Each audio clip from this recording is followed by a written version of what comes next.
Okay, so I'm sorry, last time I was recording this thing and it was on the lowest microphone level. So, well, I just discussed basic things about inner products and norm and distance. So let me review that thing. So inner product is this on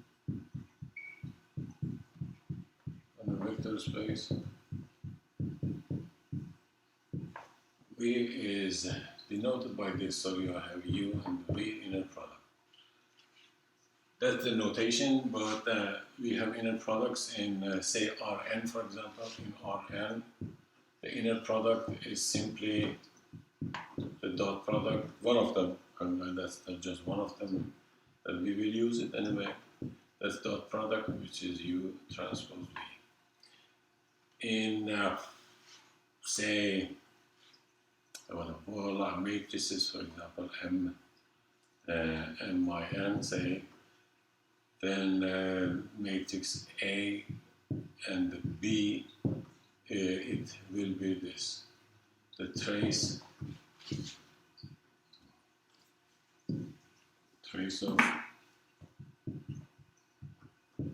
of A transpose B.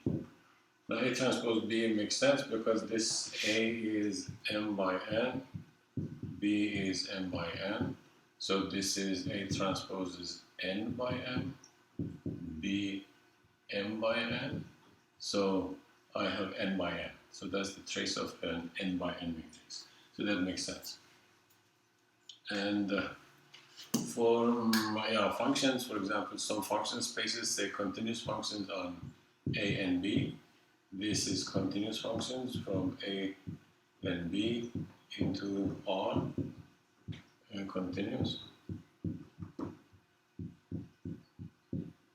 So I define this f comma g to be integral from A to B, fx gx dx.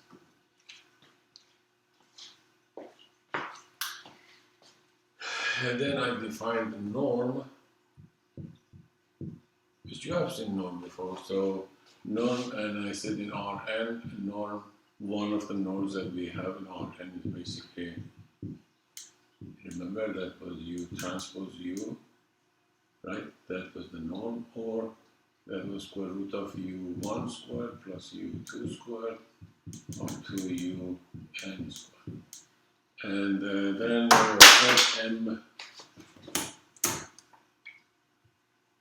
N by N, let's say N by N, say, and that is a square root of this norm of A and A itself.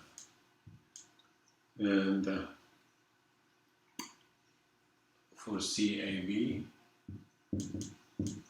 the norm will be the norm of a function. Is interesting. This one is interesting. That's from A to B, the function squared dx. Power 1/2. That's in fact square root. So most of them are in fact in this format. They are square root of something. Square root of in fact inner product. It doesn't mean that all norms should come from inner products, but an inner product can define a norm. Now, and another thing that I discussed was the distance, and I used inner products to define distance, and distance is symmetric, so the distance between U and V is basically using the norm. Using the norm, I said it is U minus V. And for inner product, I proved the Cauchy-Schwarz inequality, which was U comma V, absolute value, that's in fact a number, absolute value is less than or equal to U times V. And that U, the norm comes from this inner product, not just any norm, the norm of this inner product. Then I proved two things using this Cauchy-Schwarz. In fact, I proved one using the Cauchy-Schwarz inequality. I proved that u plus v is less than u plus v for any norm. And then I also proved that d of u, comma, say w, is less than d of u v plus d of v and w. And these two, I said they are triangle inequalities. I can show you this one, for example. If this is a u and this is w, say, these 2 points, remember points are like vectors for us. And then this is the third side of a triangle. And this one is d of v, comma w. And then this one is d of u and v. Okay. So that is triangle inequality. This is less than this plus this. That one is also similar. So let me continue with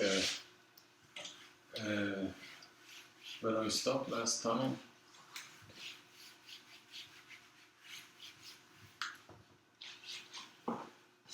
Okay, now I think I stopped there. No, I think I also defined the cosine, right? Did you define cosine? And orthogonal? I think I did, yeah. So I define cosine of theta. So if I have two vectors, u and v, in some vector space V, and which has an inner product. Okay, so assuming that it has inner product, usually we write it like this. That's a vector space V with some inner product. That inner product gives that some measure. You see, the inner product gives that another structure. So it's like a stick given to this vector space. So with this stick, it can measure distances, for example, distance between u and v. It can measure length. In fact, norm is length. Distance is length of the, say, the vector between 2 points, for example, something like that. So now we can talk about cosine of the angle between two vectors. You have seen this before. That is, in fact, the inner product in this case of u and v divided by u times v. Okay? And we say that u is orthogonal to v. U is orthogonal to v if this is 0, right? Or theta is pi over 2. That makes sense, right? And this, in fact, happens if the norm is 0. That happens if norm is 0. Okay? So,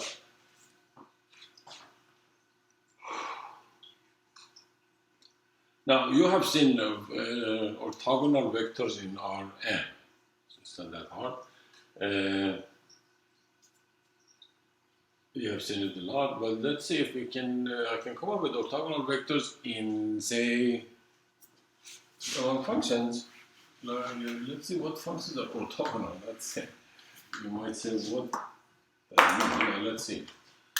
Let's take c 0 and 2 pi. Say. I think that this is okay. Then these are functions from 0 and 2 pi, which are continuous. I can, let's do it this way. So, into R. Okay? Now let's take sine theta and cosine theta. They both belong to continuous functions defined. And remember, this is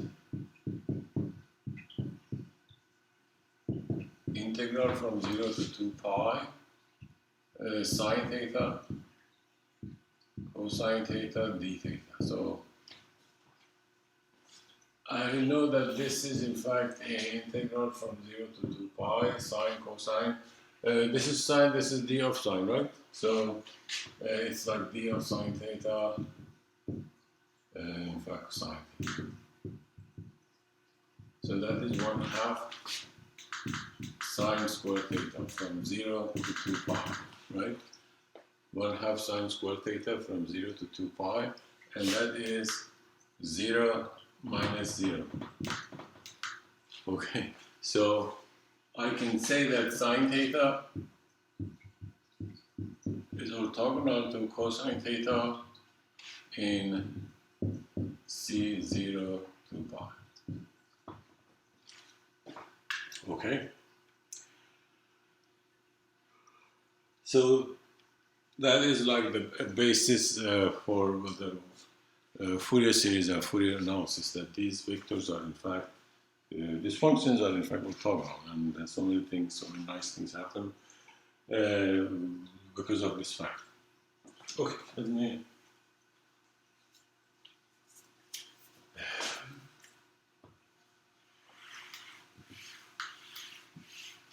erase this and continue. Let me see what we have here. The explain clearly is the Gram-Schmidt process.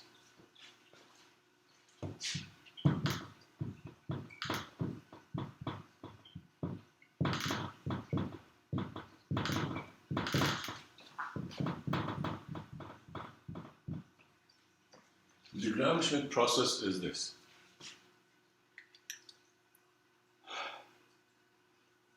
So you are given like n vectors which make a basis for like Rm, or some n-dimensional vector space. And that the vector space has an inner product.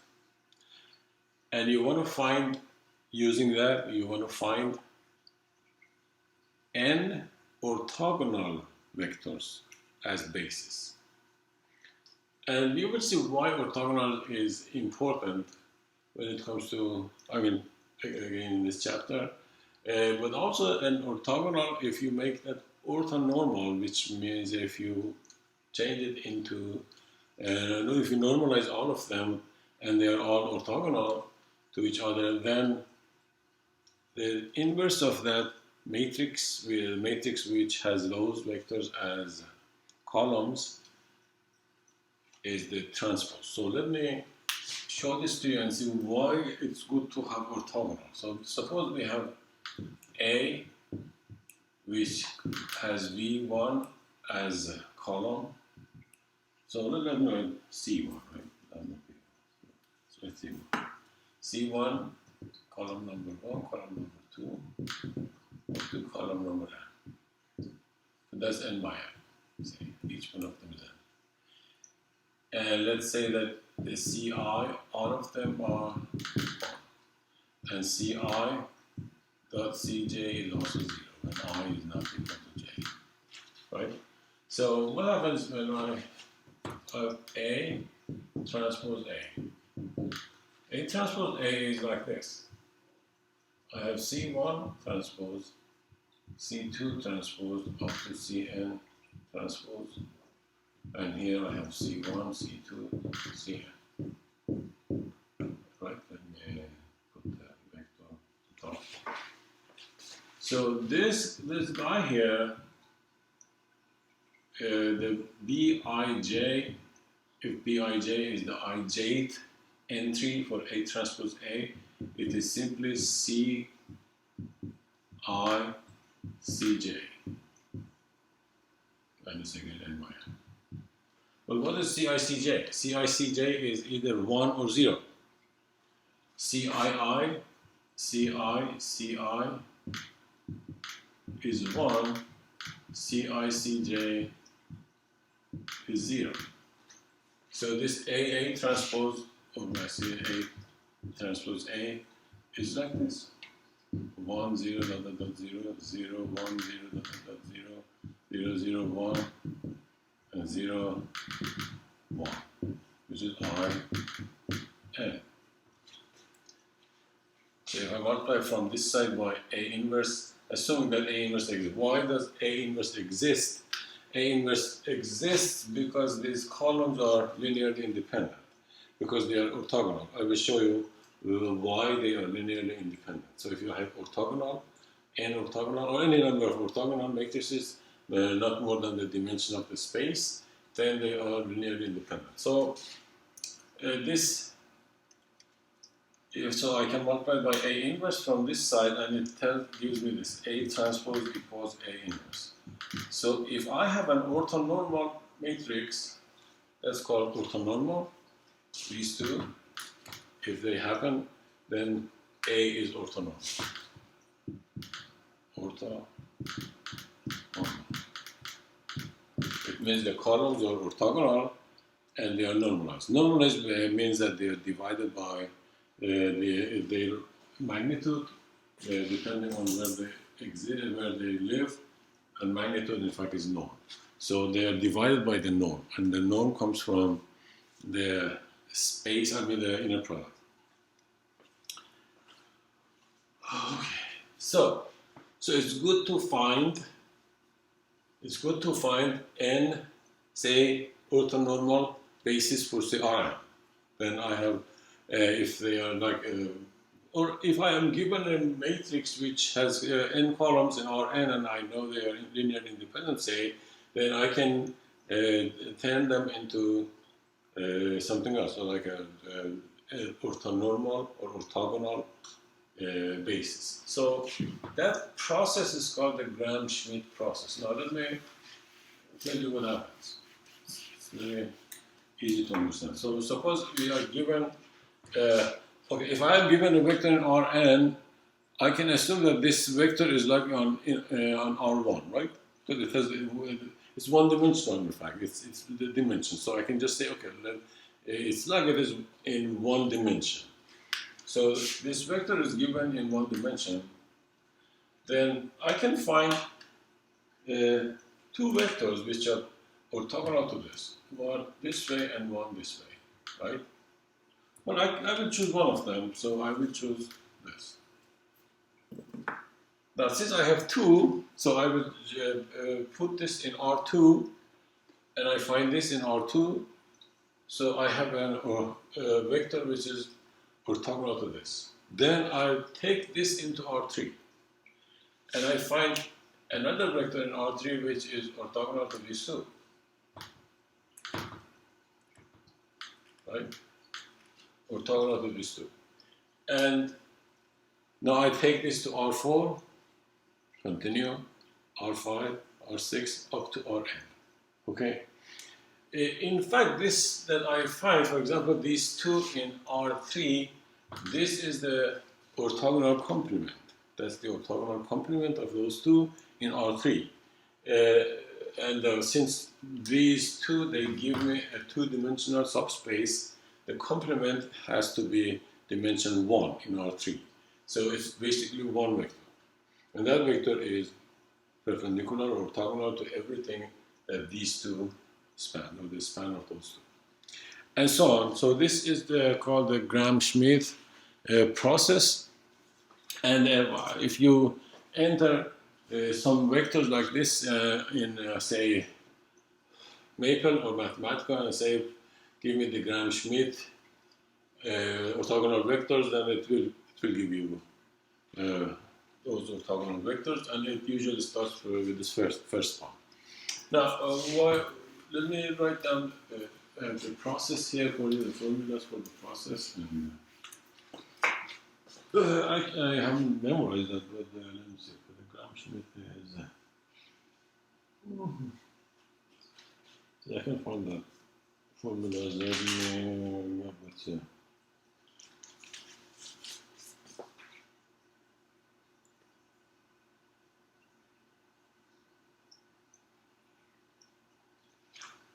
so let me write this theorem here, that the Gram-Schmidt theorem. So we are given a vector space V and an inner product in V, and the inner product also gives me a norm.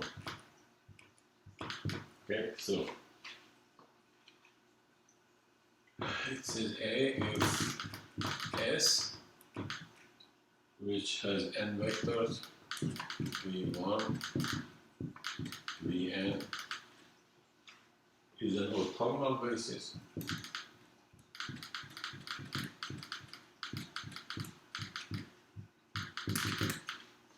Basis for v,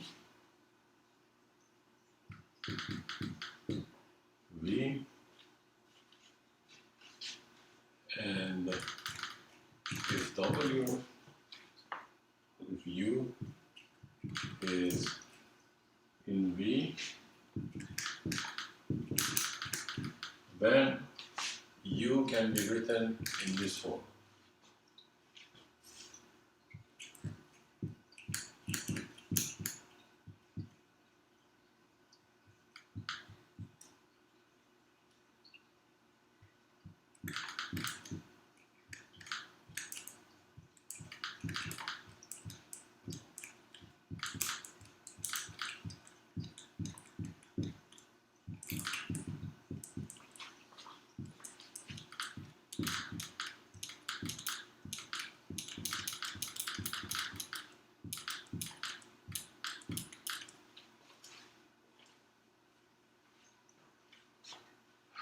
And B, if S is orthonormal, if S is orthonormal, which means VI has length 1 and VI, Vj transpose is 0 for I not equal to j. Then u will be, u simply is, this is 1, so u will be this. U v1 plus u v2 and the last one is u vn.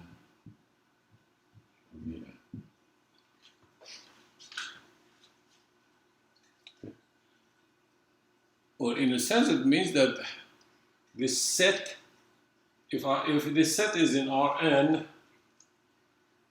or if that V has dimension n, then that's in fact a nice basis for that. Let me see if that does it say.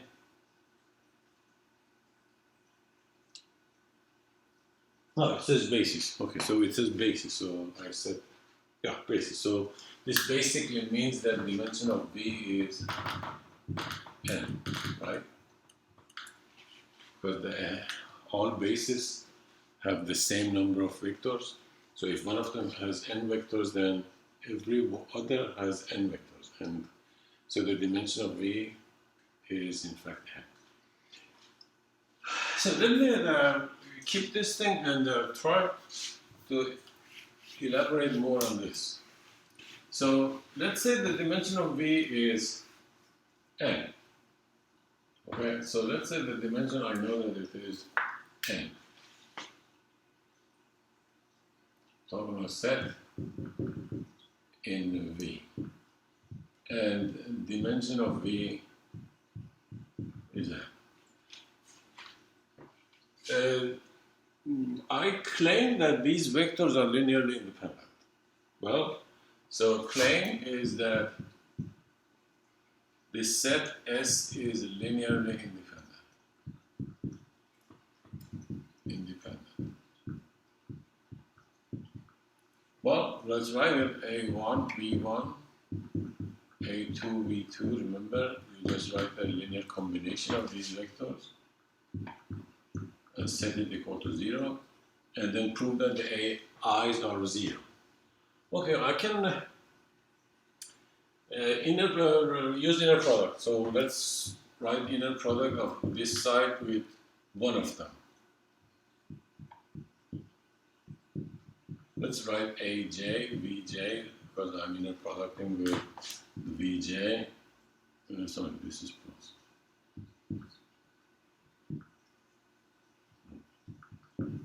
Plus AN, VN, comma, VJ. On this side it is 0, because VJ inner product with 0 is 0, you know that. So what happens? I have the A1 I can write it here, V1 comma Vj plus A2 V2 comma Vj plus dot dot dot and Aj Vj comma Vj and then up to An.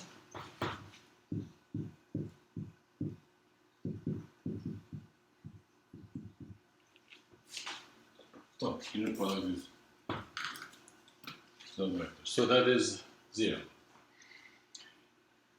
Okay, I know that it is an orthogonal set. Orthogonal set means the inner product of Vj, any one of them with any other one is 0. So these are all 0.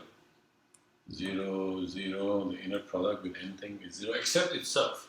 Itself is what? Itself is Vj, remember, squared. That's the magnitude of Vj squared. And the last one also is 0. So the equation, in this equation, everything is 0 except this term. So let me write this term here, this one term. I have Aj, magnitude of Vj squared is 0. Remember, this Vj cannot be 0. If a set has 0 vector in it, it's not linearly independent. So from the beginning, if I had, and moreover, if I have 0 here, then 0 times all of them is 0, but 0 times itself is also 0. So none of them can be 0, because I assume that the length of them is not 0, right? So, in fact, I didn't write it down, but let's say that none of them is 0, okay? So, this is not 0, so this should be 0. So this gives me Aj is 0. Okay, so if Aj is 0, that was a generic element here, it means that all of them are 0.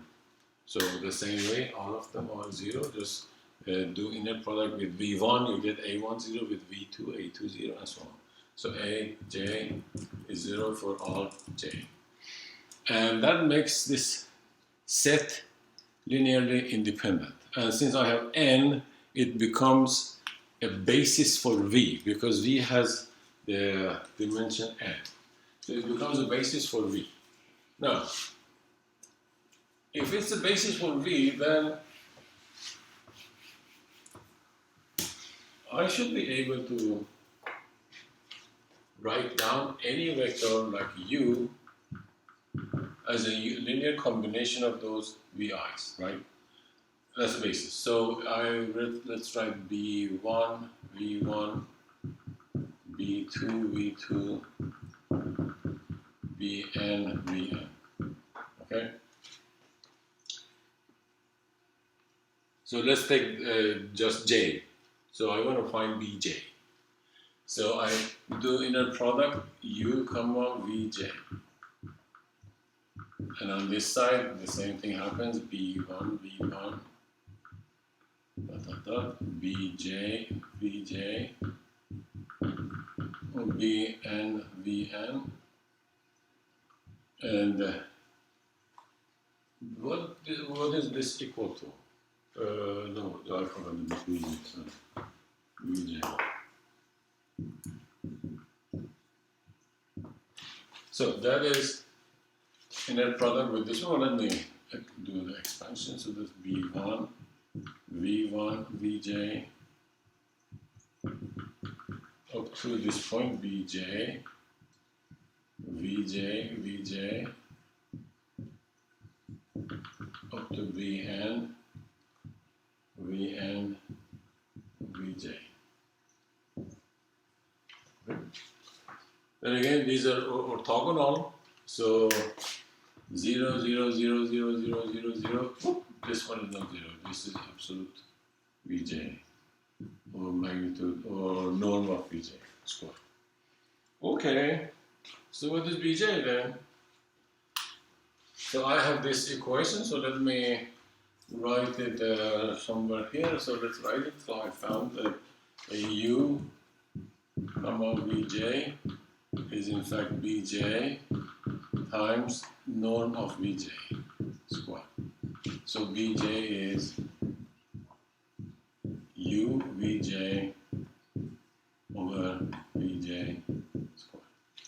That's in fact the formula. In the formula, the coefficient of the HVJ was something like this. Now, if they are normal, they are normalized, then the VJs are 1, so the denominators just vanish. So if I have an orthonormal basis, then I can easily write any vector in terms of that orthonormal basis. Now, remember, if you wanted to write down a vector as linear combination of, as in terms of a basis, so if I had another basis, say, which is not orthonormal, right? If I had another basis, say, let's say W1 up to Wn for Rn, say, then I had like B1 W1 plus B2 W2 plus Bn Wn equals U. Now in each dimension I have B1 W1 1 W2 1 and so on. So I will get like this big matrix W, say this is W1 1, say, then W say 2 1 W2 3 no. Anyway, so which way should I go? I can say that this W is W1. Yeah, that's okay. So I can write 1 2 1 3 and so W1n. Then the second one is W2 1 W2 2 W2n up to then times what? N times B1, B2, Bn, and that equals U1, Un. So I have to solve this system of equations, which is n by n, that's okay. And since these are linearly independent, this is invertible, and then I can find the Bn's, Bi's. That is a lot of work. That is a lot of work. But just look, if this is orthonormal, immediately I can find BJ's. That's it. I don't have to solve a system of equations. That is it. That's enough. So having an orthonormal basis is a must. I mean, if you are given something, some vector space, it's better to have an orthonormal basis. And we say that expanding a vector in orthonormal basis is amazingly simple. Expand means writing it down as a linear combination of those basis vectors. And as you see, for an orthonormal, with an orthonormal basis for a vector space, it's very easy to write down any vector as a linear combination of those orthonormal vectors.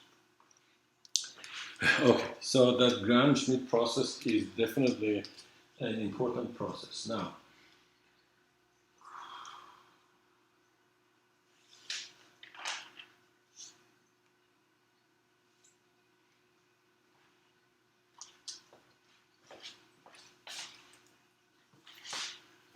let me give you another theorem, and I don't think I can finish this Gram-Schmidt process today, but I mean tonight. It's just too late. Okay, so there is this theorem, interesting.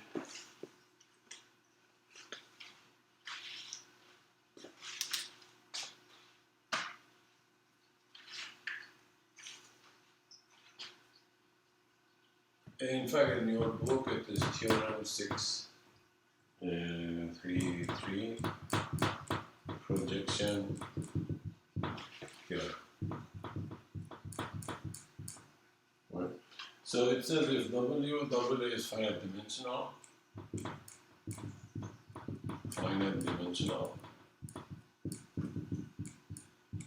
vector space, and with an inner product, so W comes with an inner product.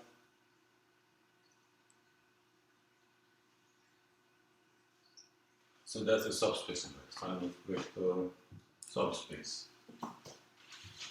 Subspace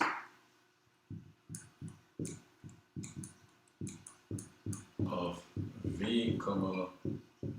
So vector subspace of an inner product space. Remember, if you have inner product, that space is not just vector space; it's an inner product space. And U is, and vector U belongs to V, the bigger vector vector space. If this, then we can write U as W1 plus W2, where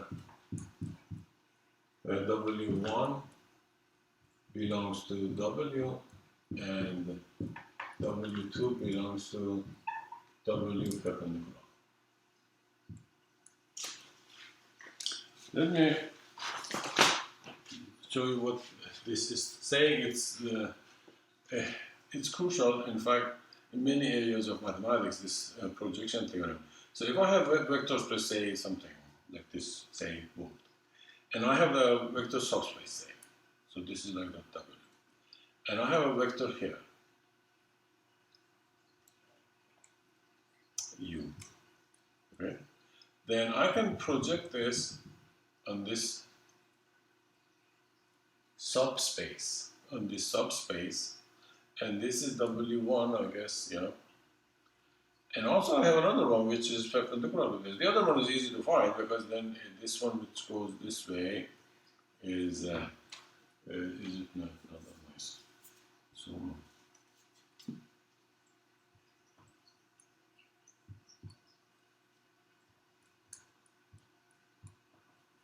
and this one is W2, and it belongs to W perp, the perpendicular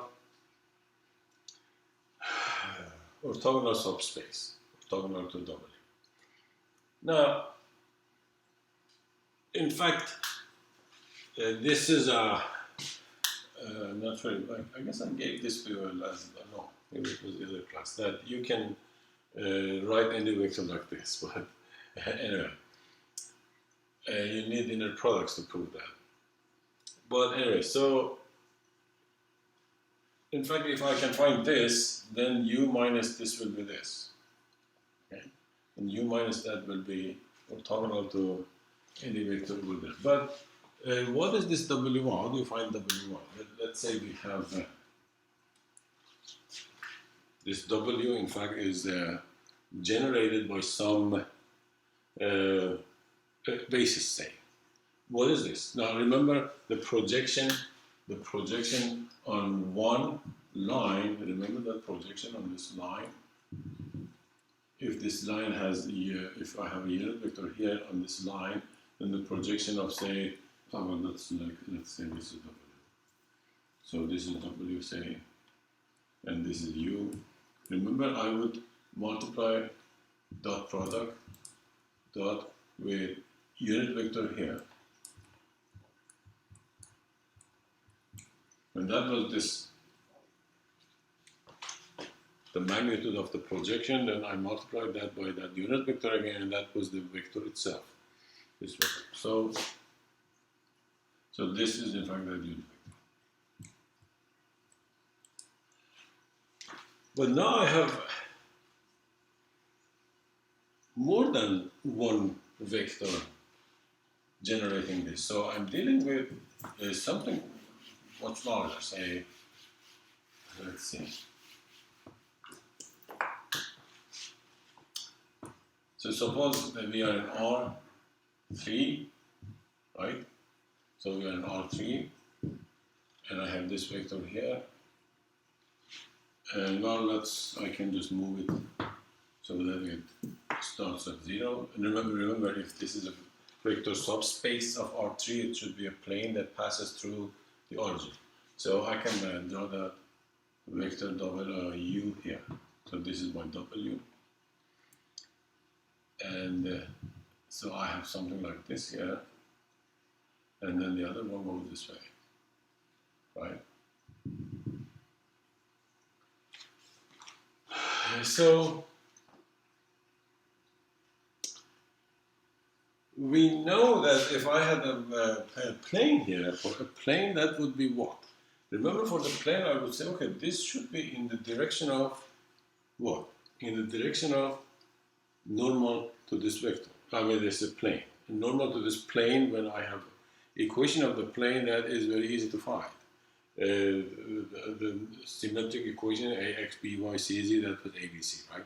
So, or you can just cross product two vectors in this plane and it is perpendicular, so that gives you the direction of the normal. So for a plane, that was in fact easy to find. But what happens here? This is a subspace. It doesn't have to be, I mean, what's plane in fact? What are we talking about? Does this subspace come with something like this? Or maybe more than that. In fact, it is more than that. Because we have a subspace here, W, and if this is V, then we have the orthogonal complement of this thing. Orthogonal complement. And everything in that orthogonal complement is orthogonal to W and vice versa. Everything in W is orthogonal to W prime. So this outside of this thing is not necessarily just one vector like this, because the orthogonal complement of this W is simply one vector. It is generated by this normal vector, in fact, normal to the plane. So this is not that easy, but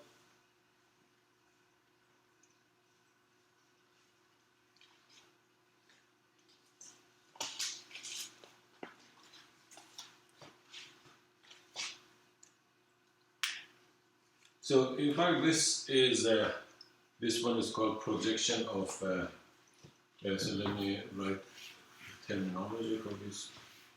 That W1 is projection of. So W1 is a projection as a vector projection of U on W, and W2 is projection of U on W orthogonal complement.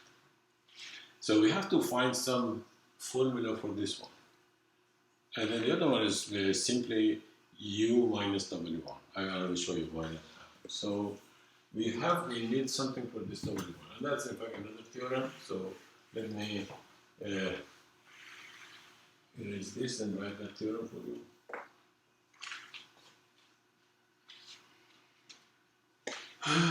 So theorem 624 is in fact W is finite dimensional subspace of inner product. W is a subspace of V, comma inner product, and they are finite dimensional. Now I'm not going to write that if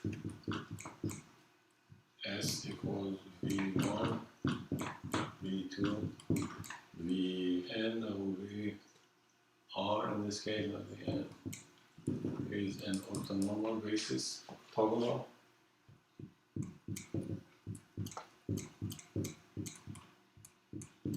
basis for W, then the projection of U on W is simply what? This thing. U V1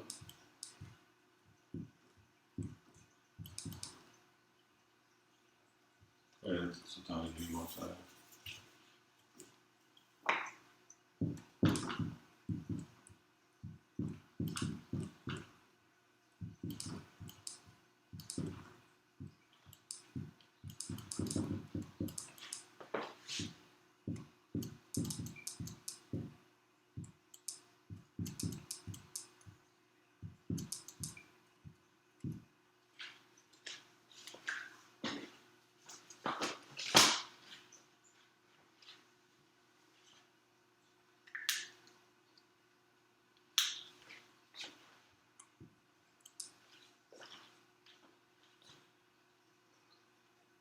Okay, so Let me explain what is going on. Let me see.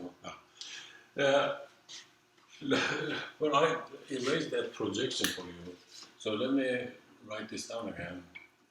Projection of u on this w was what? If w was just 1, remember that was the inner product of u and w divided by this. If this w was just a vector. Okay? So this looks like that. But for us, this was not, the inner product was dot product. Remember, that was like u dot w over this. I guess that's square w. Yeah, that's square. U square, that's the length. That is inside the length. Yeah. So divided by the length. So this is in fact unit vector. No, let me see. No. When this is correct. That's the projection, the magnitude of the projection is this. The magnitude was this, remember? And then you multiply by v over its magnitude. So we would get v1, this thing in the denominator. Okay, so that resembles that projection we had over there. Okay.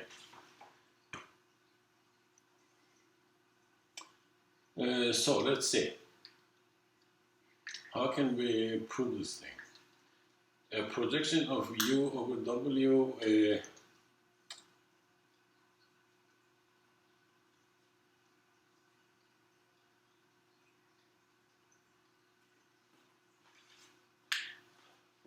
so let's find projection of each one of them, I mean over on each one of them, v1 say, vi.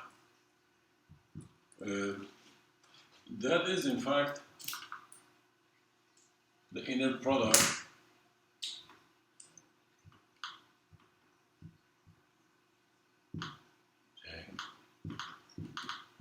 divided by this. Then times Vj over this.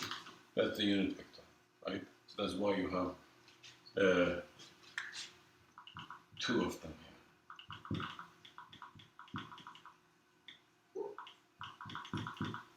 So that's why you have Vj squared here. So that's in fact the vector, the projection of u over Vj. So that is a projection of u over each one of them. Then you just put them together. Now, that's in fact what's going on. In fact, the projection of u and w is some vector in w. Some vector in w. And that vector can be written as a linear combination of these things, right? So that projection, which we call it something W1, say, so we call that projection W1. Let me erase this thing. And oops. So if W1 was the projection, W1 belongs to W, so W1 can be written as a linear combination like this. W1, comma V1.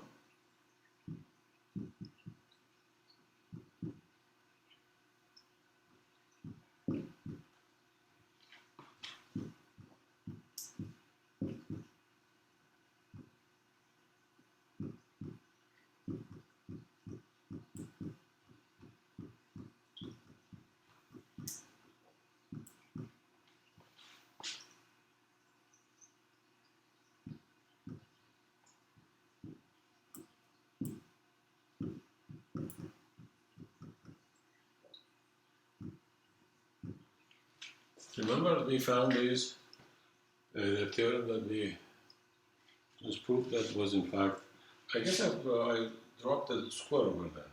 So if I drop that, just add it, that was squared.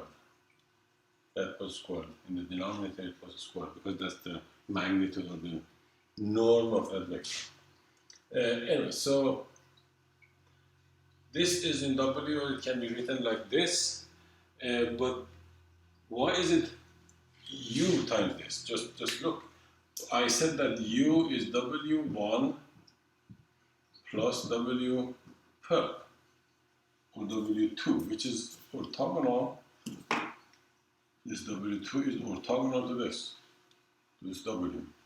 So each one of them, let me write it here, each one of them will be like this. So each one of them,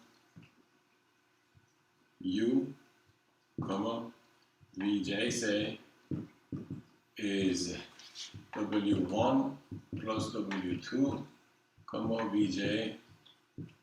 So that is W1, comma, Vj plus W2, comma, Vj. But remember, this W2 belongs to the perpendicular or the orthogonal complement. So everything in W perp, which we call it, is orthogonal to everything in W, which is Vj. So this one is 0. So basically that is W1, comma, Vj. So each one of them can be written in this form. V1, say. V1 and so on. So that in fact shows that we can do this. Okay, let me stop and continue some other time.